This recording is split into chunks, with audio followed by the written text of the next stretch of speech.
Mga kwentong pambata. Touchwood.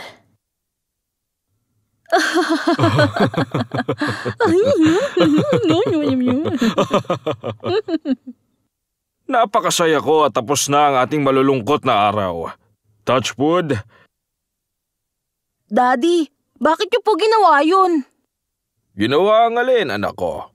Hinawakan niyo po ang mesa tapos sabi niyo, touchwood. Ang sabi nila, hindi mamalasin yung sinasabi mo kapag humawak ka sa kahoy.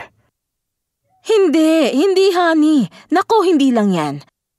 Alam mo anak, pag may magandang nangyayari sa buhay mo, magsasabi ka ng touchwood para malayo ang mga kamalasan at inggit ng iba sa'yo.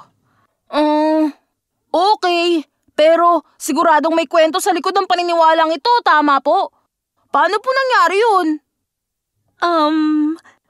Hindi ko rin alam eh. Lola, pakiusap, pwede niyo po ba akong tulungan? Roy, napakaraming mga alamat, maraming paniniwala. Sinasabi ng ilan na ang mga diwata ay nakatira sa mga puno at tuwing may magagandang nangyayari sa iyong buhay, pasasalamatan mo sila sa pagkatok sa puno ng kahoy ng 2 beses. Ang iba naman ay naniniwala na ang paghawak sa kahoy ay nakakagambala ng masasamang espiritu at pinipigilan na matupad ang hiling mo sa hinaharap. Pero ang lahat ng ito ay isa lamang kwento dahil kakaunti lamang ang nakakaalam ng totoong istorya sa likod nito. Ang totoong kwento? Gusto po namin malaman! O siya, sige. Noong unang panahon, nang ang mga diwata ng sangkatauhan ay narito pa, may 2 kakaibang diwata na pinag-aaralan ng takbo ng mundo at mga patakaran nito. Ito ay ang diwata ng apoy at ang diwata ng lupa. Ang mga nakamamanghang nilalang naglilibot sa mundo, patuloy na natututo at patuloy na nagbabago. Oh, ish! Oh, hayan, munting kaibigan! Nang biglang nagkataon, isang araw, habang naglalakad ang diwata ng apoy sa malawak na savana, nakita niya ang malaking puno ng mangga. Wow! Anong mga yon? Nabighani siya sa orange-yellow na kulay ng mga mangga na kahawig ng kanyang apoy. Bigla lang akong talagang nagutom ngayon. Kakainin ko ang mga prutas na apoy na yon. Ngunit sa sandaling mahawakan niya ang puno ng kahoy, nasunog niya ang balat ng puno. Nalulungkot, nagsimulang lumakad palayo ang diwata ng apoy nang biglang... Sa banda rito! Huh? Narito ako! Kumusta? Huh?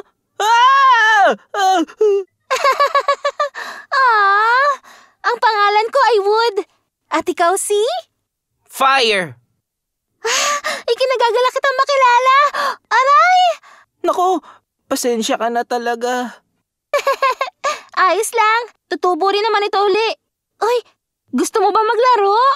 Maglaro? Halika, tuturuan kita.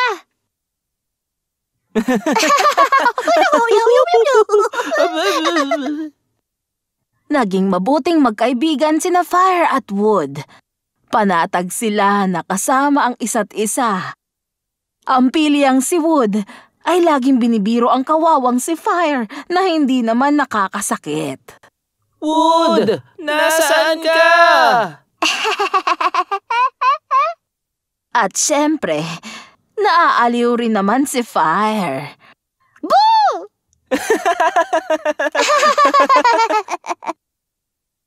Lumipas ang panahon at tumanda na sina Fire at Wood.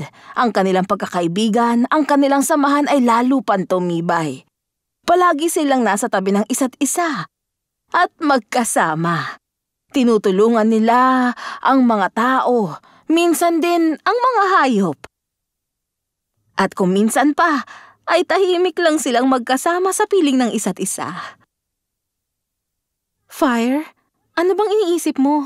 Tingnan mo ang mga bituin. Ang gaganda nilang lahat. Sana maibigay ko ang mga ito sa'yo. Narito ka sa aking tabi. Hindi ko kailangan ng mga bituin. Pero sana, kahit isang beses man lang. Alam ko na. Uy, anong ginagawa mo? Wood, halika rito. Ano ba yun? Ah, nako! Mga bituin para sa'yo. Wow! Anong itatawag mo sa mga ito? Starflies? Ipangalan mo sila sa'yo. Mga firefly. At sa mga sandaling yon, napagtanto ni Fire kung gaano niya talaga kamahal si Wood. Nagkatinginan ang dalawa sa gitna ng kumikinang na mga alitaptap. Dahan-dahan nilang nilapitan ng isa't isa at hindi mapigilan ni Fire ang kanyang kagustuhan na hawakan si Wood na malapit sa kanya. Nang tuluyan niyang hindi mapigilan ang sarili, hinaplos niya ang mukha ni Wood. Oh, hindi! Patawarin mo ko. Lumuluha ang mga mata ni Wood habang nakatingin sa kanya. Kahit na mahal niya si Fire, alam niya na ang pag-ibig nila ay hindi magiging posible. Ayos lang. Handa akong masunog sa alab mo, Fire. Hindi ko ito gagawin sa'yo. Hindi tayo maaaring magsama. Wood, ikaw ay masusunog ko. Hindi. Paalam, mahal ko. Baunin mo ko sa iyong pagtulog. At ganun na lang. Tumalikod si Fire at tumalon sa hangin. At siya ay naging bolang apoy. Fire! Hindi! Sandali! Fire! Fire! Nang sumunod na araw, nagising si Fire at nakita ang sarili na nakahiga sa gubat.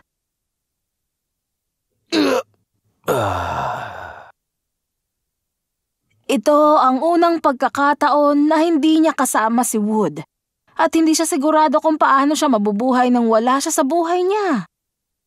Pero kinakailangan, wala siyang pagpipilian dahil mahal niya talaga si Wood sa kahit ano pa mang bagay na alam niya. Nagpalaboy-laboy si Fire. Dumaan siya sa gubat, nakarating sa kabundukan hanggang sa makarating sa hangganan ng maliliit na bayan. Lumipas ang mga araw at ang pangungulila niya kay Wood ay nagpahina sa kanya. Hindi na ganoong kalakas ang apoy niya at ang init niya ay humihina na. Isang gabi habang natutulog siya sa kagubatan, napanaginipan niya si Wood. Kumusta ka, mahal ko? Wood, bakit ka narito? Halika, hawakan mo ang mga kamay ko. Hindi, masusunog kita. Imposible. Maniwala ka. Kita mo, ayos lang naman ako. Pero paano? Pag-ibig, yun ang dahilan. Saan ka pupunta? Wood? Wood! Wood!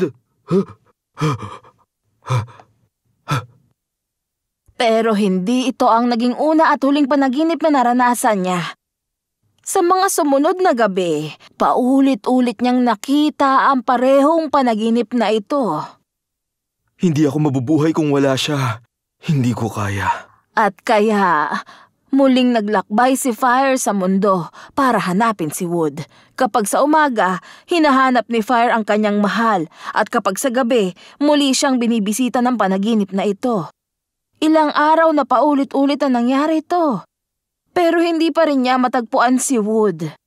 Hanggang isang kakaibang paniniwala ang nagsimulang mabuo kay Fire. Marahil yun ang sinusubukan sabihin sa akin ng panaginip. Na malapit lang sa akin si Wood, nagtatago sa kung saan at pinapanood ako. Binibiro ako tulad na lang noong mga bata pa kami. Alam kong ikaw yan, Wood, at kung tama ang panaginip ko, hindi ka masusunog. Pero nasunog ito. At bago pa man mapansin ito ni Fire, tinupok na ito. Nagsimulang lumakas ang paniniwala ni Fire at hinawakan niya ang lahat ng bagay na gawa sa kahoy para malaman kung nagtatago ba si Wood dito at sinusubukan lang siya. Hinawakan niya ang mga kahoy ng karpintero at pinagliyab ito. Hinawakan niya ang mga kahoy na gulong ng magsasaka at pinagliyab rin ito. At unti-unti, ang paniniwalang ito ang nagtulak sa kanya sa kabaliwan.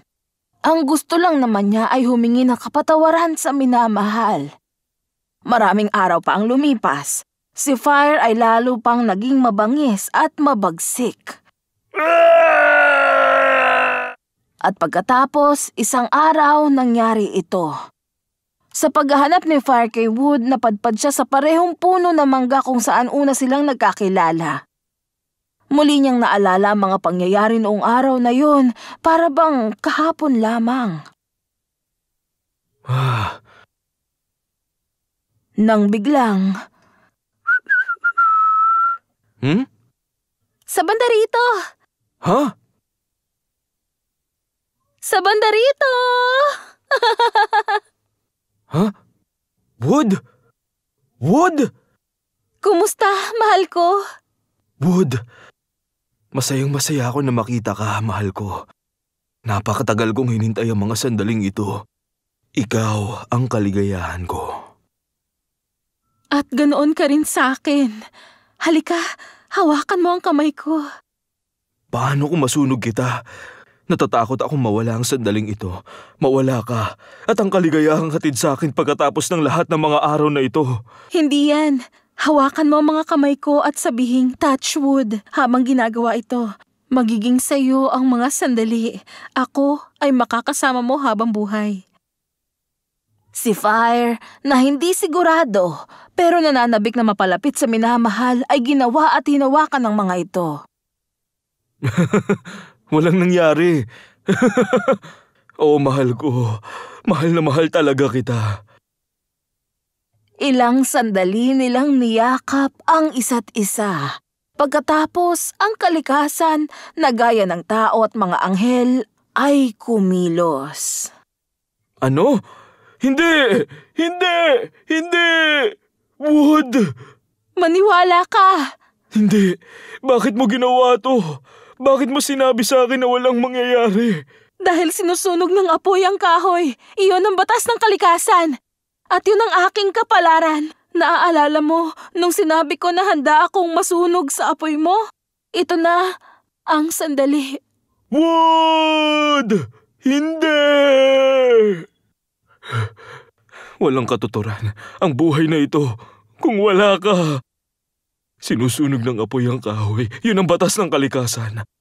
Ngunit kapag wala ng kahoy na masusunog, namamatay din ang apoy. Yun ay batas din ng kalikasan. Ang sabana ay muling naging tahimik habang unti-unting nawala ang alab at sumama sa kadiliman. Nag-iwan na lamang ng usok bilang labi ng pagmamahal ni na Wood at Fire, na ngayon ay pinagsama at sa wakas ay iisa. Pero huwag kayong mag-alala. Sina Fire at Wood ay nasa mundo pa rin ngayon, tulad ng balak sa kanila ng kalikasan. At gaya ng sinasabi na may apoy sa lahat ng puso ng bawat isa. At tuwing tayo ay masaya at may pag-asa sa isang bagay, kumikilos ang Fire Fairy sa kalooban natin. At hinahanap ang kanyang minamahal na si Wood Fairy para hawakan ang kanyang mga kamay sa pag-asa ang walang makawawasak sa sandaling ito. At yun ang dahilan kung bakit sinasabi nating touch wood nang hindi natin napapansin para hindi masira ang sandali. Wakas.